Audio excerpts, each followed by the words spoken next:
Hello, I'm going to be cooking ribs today, and I do it on the barbecue grill, but I do it kind of a unique way. My family has a rib cook every year, and I've won it a few times, but the last time I did it in a roaster pan on a gas-fired grill. And first, you defrost or take your fresh ribs, and then you skin. And the way you skin is you grab an end of the skin that's on the ribs and you firmly pull the skin off, because if you don't, it's a little bit chewy. Some people don't take it off, some do. I use a piece of paper towel to grab onto this skin, and it's not as easy as it sometimes is. This one is a little bit more difficult, but I will get most of it off, which adds to the tenderness of the ribs. And then I'll take my knife and trim a little bit of fat off, because these ribs will have enough fat. This is a St. Louis cut, and the St. Louis cut is simply the spare rib without the tips. Okay, so the tips are off. Now what I want to do is season these ribs, and I have a whole bunch of different seasonings. Like this is onion flakes,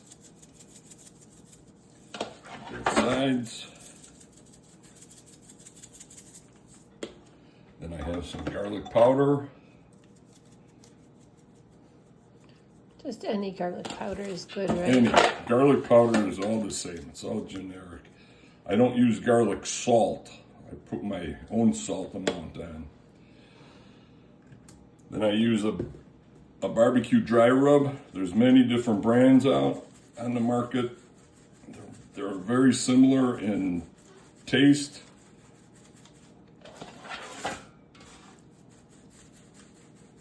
Sides again, then do the garlic powder on this side. Now I have just a grilling spice, grilling salt. This many different brands, once again, to choose from. Use your favorite.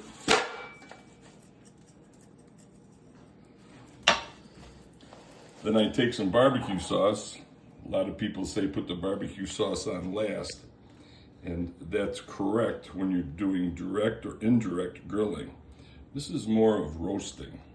I just want to get some of the barbecue sauce flavor in the ribs.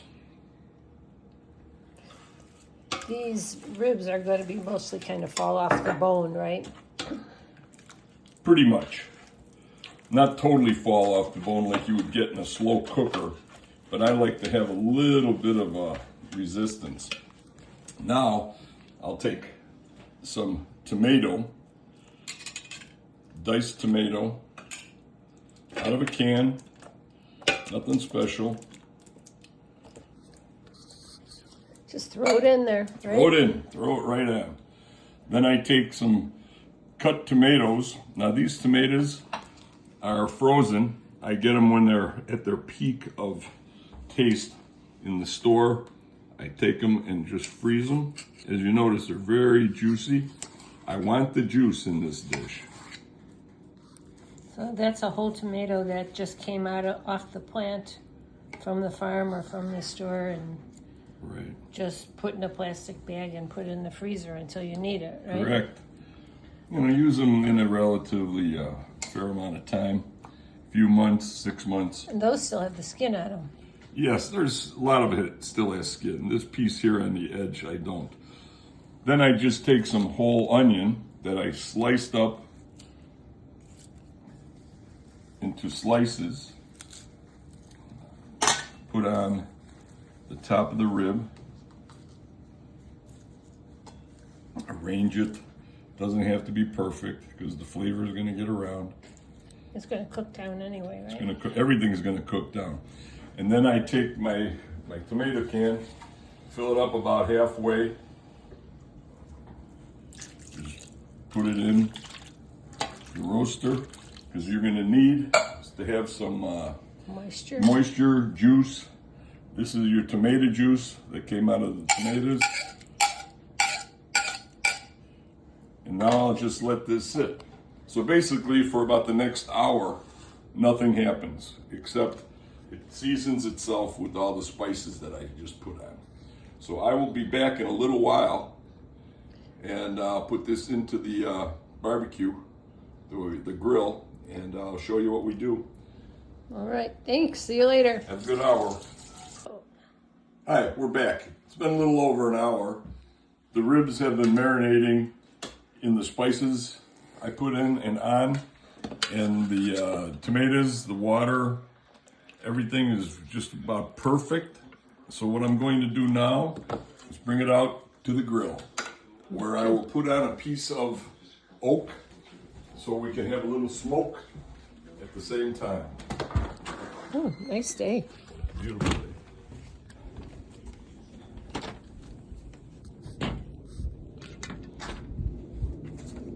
First thing I'll do is I'll open up the grill. Not that I need to clean it, but I do like to have a nice clean grill. I'm not going to be using this part for a while. At the end, I will then darken the meat. I'm going to take a piece of the oak that I had getting wet, and I will put it on the grill. Another piece of oak, kind of keep it, some of it wet. Just threw that in there? Just threw that right on the barbecue grill where the gas is coming out. And I'm going to turn the heat off of the front two burners and just leave it on about the middle setting. Oh, the front two burners are off? Front two burners are off because you don't need a tremendous amount of heat because we're going to cook for a long time. And there's 4 burners on this. 3 burners. Oh, 3. And the front 2 are off. Right. Okay. Then I'm just going to set my roaster that has the ribs right in on the grill. This back part will get hot. This part will boil. It'll create a lot of heat. No cover? No cover. Okay. I want to get the smoke that the wood's going to get go inside the meat. And at this point, I'll close it off. And about every half hour, 45 minutes, I'll come back out and take a look at the meat to make sure that I'm not burning anything.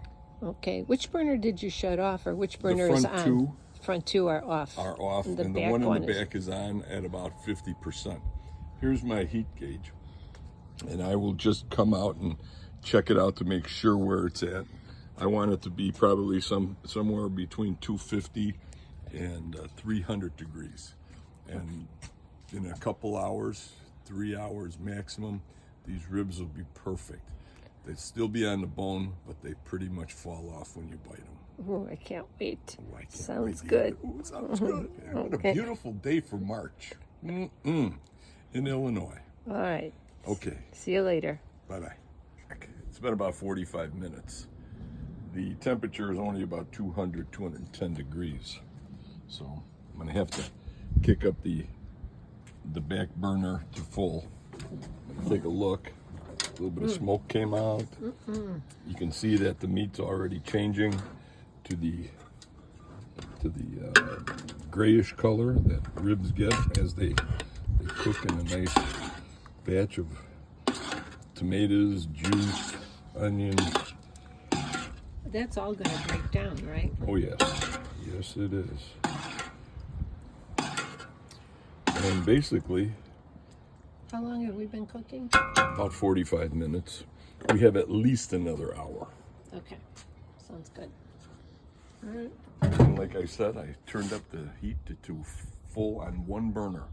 And I'll come out in about 5 minutes and make sure that the temperature is closer to 250, maybe even 300. That one burner that's cooking's all the way in the back, right? Yes. Okay. And if I have to, I'll turn on the middle one, which then I have to be more diligent because I could burn the bottom of the ribs because I'll have too much direct heat. But anyway, for right now, we're good. I like my ribs a little bit burnt too. Yes, you do. Okay, see you later. I'll see you. Bye-bye. Hello, we're back. It's about 2 hours into the cooking process now. Now I want to show you one of the pitfalls. When I turned the heat up, I kind of ran out of liquid, but not enough to do any damage. That's why you keep checking it. That's why every half hour, however often you want to, and depends if you're a beer drinker or not, how often you want to come out and have a beer. I don't drink, so it's not my cup of tea anymore. And That looks delicious. well, it's going to be delicious. Now you just put some of this juice on top of the meat. And this juice, this next time when we come out, these ribs will be done. Everything will be cooked down. I'll be able to use this broth, which will turn into a very thick sauce, as the barbecue sauce.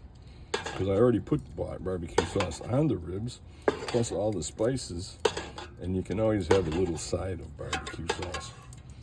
And now, for the little taste of the juice.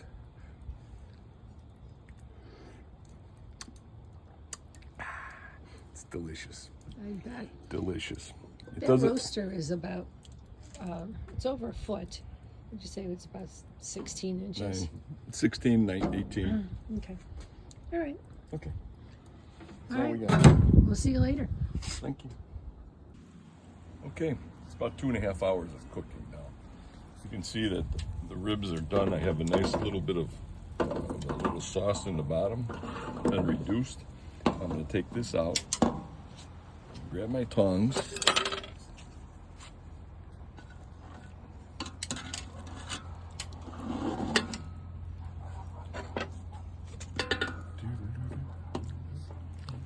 What did you say you're going to do now? I'm going to take these, Char it? char it up. Oh, the grill. I'm going to grill it. I'm going to put the grill marks on the bottom half. Take this onions and tomatoes off. I'm going to flip this in a little while. Those look really good. That's the burner that has the heat. Correct. Actually, 2 burners do. If you remember, I put the heat on in the middle to get the heat up to that 300 level. And this is it for a couple minutes now. I'm going to move this off the heat. Bring this back into the kitchen. And this will make a wonderful sauce, and then we'll have a little barbecue sauce also on the side. And we are in business. All right, we'll see you in a little bit. Thank you. I'm going to take a look at the bottom of the ribs. Well, you don't want to overcook and burn at this point. Oh, wow.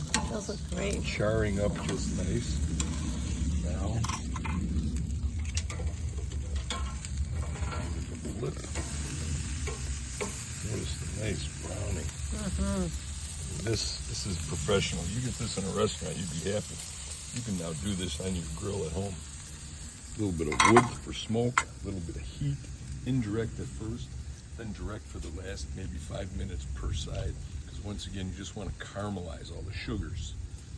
Caramelizing is very important, but not burning. So now, whoa. I'll close this. Lucky that's not too hot. Okay, I'll be back in 5 minutes, and then we'll cut into these beauties and have a little rib. Okay, we're back. I came out about a minute ago to check just to make sure that these weren't burning, and I highly recommend at this point that you come and take a look once in a while, which I did. You can see the first side is charred nicely. The second side, which is the one I just did, has also nice charring. You could leave it a little bit longer, but I'm ready to eat. Me too. And the ribs are going to be beautiful. They are beautiful. They're not falling off the bone yet because you don't want to have them fall off the bone now. You don't want to lose them all into the barbecue grill at the end. You want to lose them all on your plate and in your belly.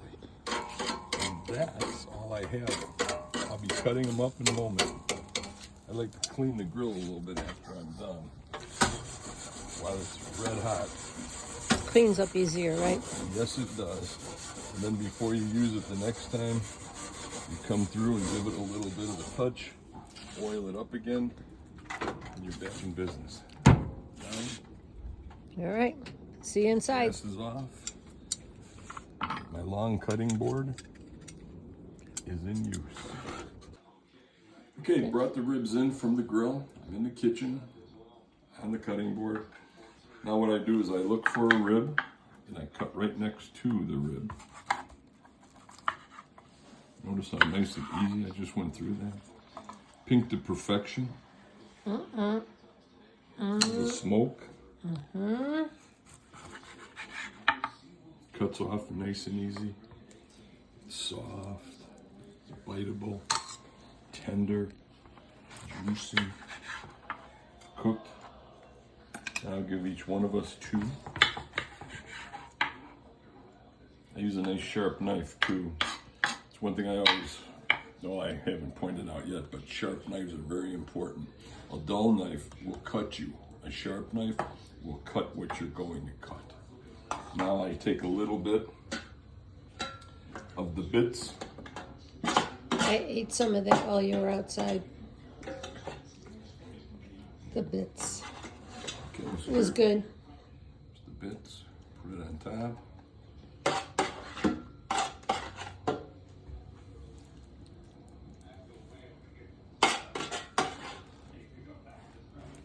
Once again, simple tomatoes, onions, some spices that I marinated the ribs with, and we're done. Oh, that Now, was really good. what I recommend is, this is a Carolina sauce that I have here. It's just a little bit lighter, but it still tastes like your normal barbecue sauce. I'm just going to put a little bit on my plate and a little bit on Beauty's plate. That's where the name comes from. Beauty and the roast beast. I'm the roast beast. And there you go. Wow. Spare ribs, country style, with the tips cut off. And We're having a little asparagus with that too. And These- that's it. these are pretty much, these will put you in contention for a winning rib. Have a good day, and I will enjoy. Thank you. Bye. See you next time.